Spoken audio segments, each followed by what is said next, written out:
Puring-puri na naman ni Coach CJ Bruton si Kai Sotto, makakapaglaro na kaya kontra New Zealand Breakers? Game number 4 na mga chong ng Adelaide 36ers dito sa NBL regular season at currently ay meron silang 2 wins at 1 loss. Ang huling panalo nila ay kontra dito sa defending champion na Sydney Kings na natapos sa score na 92-88. Dito mga chong ay nakapaglaro lamang ating kababayan na si Kai Sotto ng 3 minutes of playing time with 1 block coming from the bench. Hindi ganito ang inaasahan na playing time ng mga Pinoy fans, lalo na't ibang-iba ang pinapangako ni Coach CJ Bruton during mga press interviews. Dahil nga dito mga chong, during sa last game ng 36ers ay maraming mga Pinoy fans ang hindi na maiwasang magkomento dito sa mga nagiging laban ng Adelaide 36ers.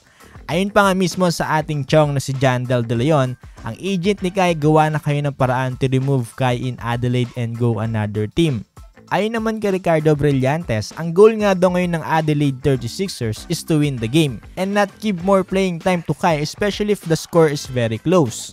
So may mga nagsasabi din mga chong kung ititrade nga daw si Kai sa NBL at sa nagiging stats ngayon ay walang magiging interesadong team bukod sa Adelaide 36ers. Well, I kinda agree mga chong dito sa naging komento na to, no? Paano nga ba naman magugustuhan si Kai ng iba pang NBL teams kung ganito ang nagiging stats niya sa Adelaide pa lamang? Samantalang ayon naman sa pinakabagong komento ni Coach CJ Bruton, ayon sa kanya mismo na si Kai Sotto daw ay napakalaki na naitutulong sa kanila. Hindi nga daw natin ito nakikita pero ayon mismo sa kanya, ginagawa niya ito para manalo ng mga games.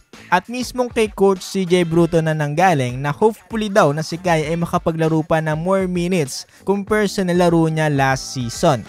So isa lang ang ibig sabihin nito mga chong. Ang spotlight ngayon ng Adelaide 36ers ay hindi lamang nakatuon ngayon kay Kai Sotto, kundi doon na rin mismo sa tatlong imports nila. Malaking downside yung naging desisyon ni Kai kasi mga chong nito nakarang NBA draft. Kung ngayon niya sana i-declare ang pagpapadraft niya sa NBA ay mas malamang nabibigyan siya ng mas mahabang playing time nito ni Coach CJ Bruton. Pero ngayong wala na nga sa picture ngayon ni Coach CJ Bruton na makapasok si Kai sa NBA draft, ay wala nang dahilan para bigyan niya pa si Kai na mas mahabang playing time para magpa-impress pa ngayon sa NBA. So ang pinaka main goal niya ngayon ay manalo na ang Adelaide 36ers at mauwi naman nila ang kampyonato sa lugar na ito. So yun mga chong, ito ang mga nakikita kong picture na maaaring mangyari this coming season sa Adelaide 36ers. Asahan din natin na maaari makapaglaro na si Kai sa mga susunod na games ng dissenting minuto pero hindi na nga same treatment kagaya nitong last season.